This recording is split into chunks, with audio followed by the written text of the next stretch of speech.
Here's an undeniable Wikipedia fact for all of you. Casteism in India is not anytime soon going to go out of the window. It still thrives in many parts of India. But surprise of surprises, it is not so much so-called upper caste and even upper class villainy that perpetuates this evil. It is more the bottom feeders of this issue, that is, the unscrupulous politician, the so-called champions of human rights, and even some filmmakers who are hell-bent on fanning this issue to stoke dying embers into a fire. And why would any right-thinking person do that? Quite simply, a divided society and a divisive agenda serves the purpose of such people. And that purpose is simply to occupy positions of power and perpetuate constituencies and profit for their own self.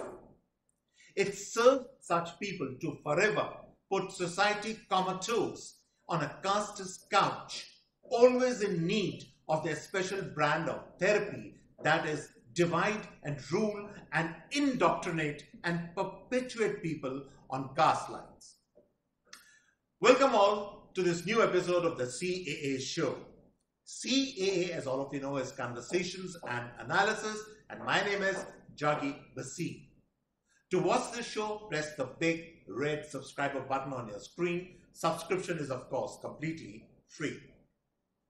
Let us take a leave of absence from all the current crop of politicians who day in and day out churn this poisonous mix. We all know their names. What is pertinent to our debate is why this is happening now in a new wave of caste frenzy.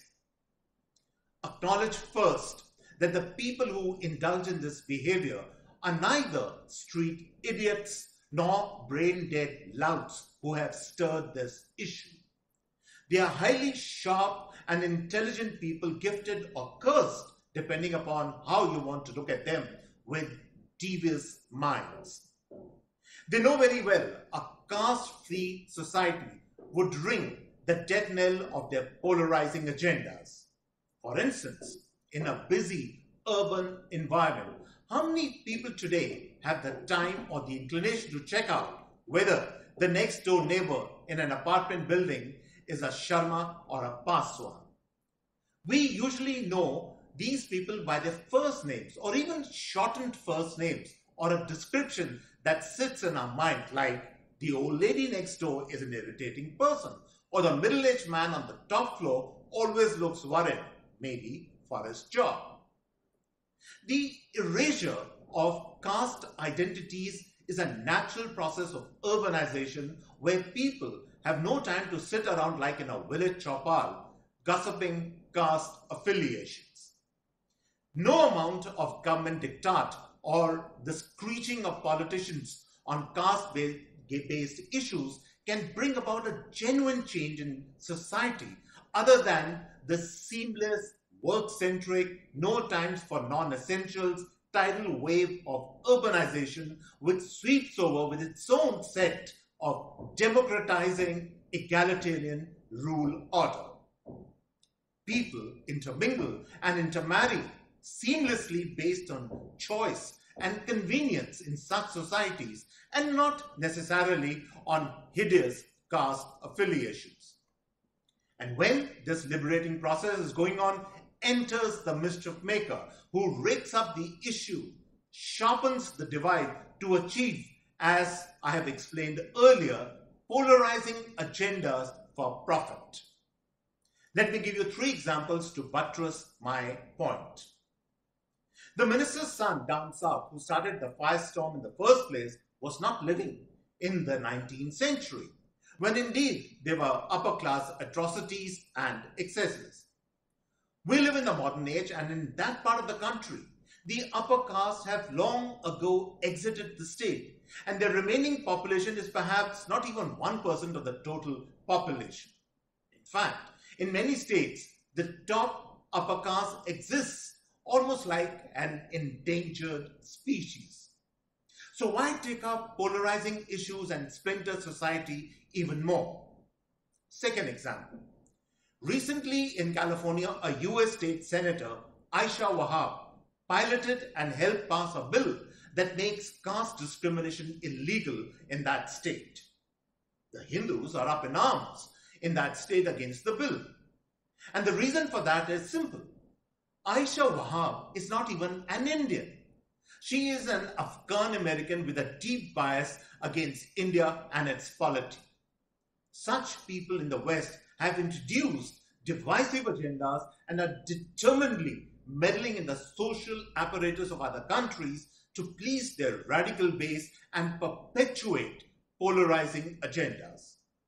At the very least, if this bill becomes a law, it will stunt recruitment in the Indian tech startups in Silicon Valley and lead to their eventual demise. Third example. From the first family of so-called social and community do-gooders of the nation, that is the Akhtars, comes another caste boo-boo. The daughter Zoya Akhtar in a new serial Made in Heaven Part 2, in one of the episodes highlights contradictions in a Dalit wedding. Nothing wrong in showing that. But why necessarily make the upper castes in that episode the villains?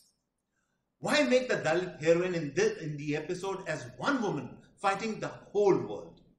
Does anyone any longer in cities bother how you plan to get married or in which manner? Why rekindle issues as if one is not living in a city but in a hidebound village of the 18th century? I am not at all arguing that caste perpetuation and violence does not occur in the country. Far from it. But it is also a fact that we as a society have enough awareness of the issue. Why not trust the rapid process of democratization and urbanization go their natural way, which wipes out the caste signature and ushers in a more informed and equal society? So why rake it up again and again in different forums and geographies unless, of course, the objective is to inflame society with the issue, sow hatred across groups, and divide and rule and profit? That is the question of our times. And so on this note, I come to the end of this episode of the CAA Show. I hope you really enjoyed this particular episode. You like our show, do subscribe to us. And on this note, it's goodbye and cheers from my end.